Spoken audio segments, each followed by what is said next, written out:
नमस्कार। पीएफ का पैसा निकालना नाम सुनते ही लगता है कि कितना मुश्किल और लंबा काम होगा, है ना? पर अब ऐसा नहीं है।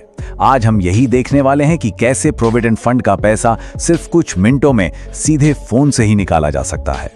सरकारी काम का नाम सुनते ही अक्सर दिमाग में क्या आता है?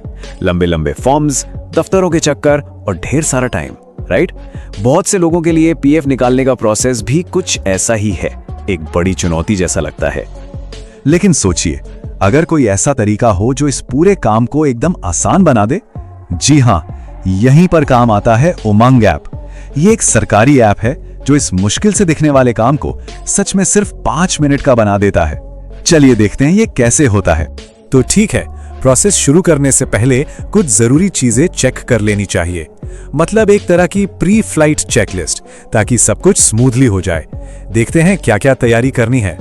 तो देखिए, 3 बहुत ही जरूरी चीजें हैं जिन्हें पक्का करना है। सबसे पहला है यूनिवर्सल अकाउंट नंबर यानी यूएएन। दूसरा, केवाईसी स्टेटस क्या है, मतलब वो पूरी है या नहीं। और तीसरा, अकाउंट में बैलेंस कितना है जिसे निकाला जा सकता है। अगर ये तीनों चीजें सेट हैं तो समझिए आधा काम तो हो ही। अच्छा, तो सबसे पहले बात करते हैं यूएएन की। इसे पीएफ अकाउंट की चाबी ही समझिए। ये एक 12 डिजिट का यूनिक नंबर होता है और इसके बिना ऐप में लॉगिन करना या कोई भी सर्विस इस्तेमाल करना मुमकिन नहीं है, तो ये तो होना ही चाहिए। दूसरी सबसे जरूरी चीज है केवाईसी, मतलब नो योर कस्टमर।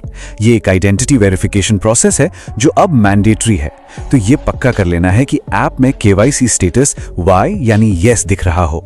अगर वो एन यानी नो दिख रहा है तो फिर क्लेम करने से पहले ऑनलाइन ही केवाईसी पूरी करनी पड़ेगी। और हाँ, तीसरी और आखिरी तैयारी है पासबुक चेक करना। इससे ये साफ साफ पता चल जाता है कि अकाउंट में असल में कितना पैसा है जिसे निकाला जा सकता है, और वो पैसा एम्प्लॉय और एम्प्लॉयर कंट्रीब्यूशन में कैसे बटा हुआ है। यहां देखिए, बैलेंस आमतौर पर 3 हिस्सों में बटा होता है। एक होता है एम्प्लॉय का अपना शेयर, दूसरा एम्प्लॉयर का शेयर और तीसरा होता है पेंशन कंट्रीब्यूशन। पासबुक देखने से ये एकदम क्लियर हो जाता है कि किस हिस्से में कितना अमाउंट है। चलिए, तैयारी तो हो गई। अब आते हैं मेन काम पर। देखते हैं कि ऐप में क्लेम फॉर्म को स्टेप बाय स्टेप कैसे भरना है। तो इस प्रोसेस में मोटे तौर पर 4 स्टेप्स हैं। सबसे पहले लॉगिन करना है, फिर बैंक की डिटेल्स डालनी है। इसके बाद जिस नौकरी के लिए क्लेम करना है उसकी मेंबर आईडी सेलेक्ट करनी है और आखिर में अपना एड्रेस भरना है।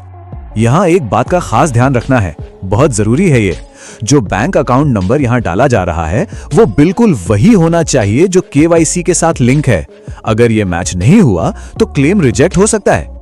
ओके, अब आता है वो स्टेप जहां अक्सर लोग कंफ्यूज हो जाते हैं। वो है सही फॉर्म चुनना। लेकिन घबराने की कोई बात नहीं है, ये बहुत सिंपल है। चलिए समझते हैं कि कौन सा फॉर्म कब इस्तेमाल करना है। ये सुनने में छोटी सी बात लगती है, लेकिन यही एक चॉइस पूरी विड्रॉल प्रोसेस का सक्सेस तय करती है। गलत फॉर्म चुन लिया तो क्लेम रिजेक्ट हो सकता है या फिर जितना पैसा मिलना चाहिए उससे कम मिल सकता है। इसलिए ये स्टेप बहुत क्रिटिकल है। इस टेबल से सब कुछ एकदम साफ हो जाएगा। देखिए, अगर नौकरी के दौरान कुछ पैसा एडवांस चाहिए तो फॉर्म 31, नौकरी छोड़ने के बाद पूरा पीएफ बैलेंस निकालना है तो फॉर्म 19, और अगर पेंशन का पैसा निकालना है तो उसके लिए है फॉर्म 10C। सिंपल। अब मान लीजिए कोई नौकरी कर रहा है और अचानक पैसों की जरूरत पड़ गई, तो ऐसे में फॉर्म 31 एक ऑप्शन होता है। बीमारी, बच्चों की पढ़ाई या 2 महीने से सैलरी ना मिलने जैसे कई वजहों से एडवांस लिया जा सकता है। कुछ खास मामलों में जैसे बीमारी के लिए तो फंड का 90% तक निकालने की भी सुविधा है। लीजिए, अब हम बिल्कुल आखिर में आ गए हैं। अब बस ये देखना है कि रिक्वेस्ट को फाइनल सबमिट कैसे करना है और फिर अपने क्लेम को ट्रैक कैसे करना है। तो जब सही फॉर्म और वजह चुन ली, उसके बाद बस वो अमाउंट डालना है जो निकालना है और टर्म्स एंड कंडीशंस को एक्सेप्ट कर लेना है। बस हो गया। सिक्योरिटी के लिए इस पूरे प्रोसेस में एक फाइनल स्टेप है। जो मोबाइल नंबर आधार से लिंक्ड है उस पर एक 1 टाइम पासवर्ड यानी ओटीपी आएगा। उस ओटीपी को डालकर आइडेंटिटी को वेरीफाई करना होता है, और जैसे ही वो ओटीपी डाला जाता है क्लेम सक्सेसफुली सबमिट हो जाता है। इसके साथ ही एक ट्रैकिंग आईडी भी जनरेट होती है। इस आईडी को संभाल कर रखना अच्छा रहता है ताकि बाद में स्टेटस चेक किया जा सके। तो इसके बाद क्या होता है? आमतौर पर क्लेम 24 से 48 वर्किंग आवर्स में सेटल हो जाता है और पैसा बैंक अकाउंट में आने में लगभग 3 से 5 दिन लग जाते हैं। हाँ, बीच में अगर कोई छुट्टी वगैरह आ गई तो थोड़ा और वक्त लग सकता है। तो ये था पूरा प्रोसेस। अब अपनी ही मेहनत की कमाई को निकालना कोई रॉकेट साइंस नहीं है। ये एक सीधा साधा डिजिटल प्रोसेस है जिसे कोई भी बड़े आराम से कॉन्फिडेंस के साथ पूरा कर सकता है।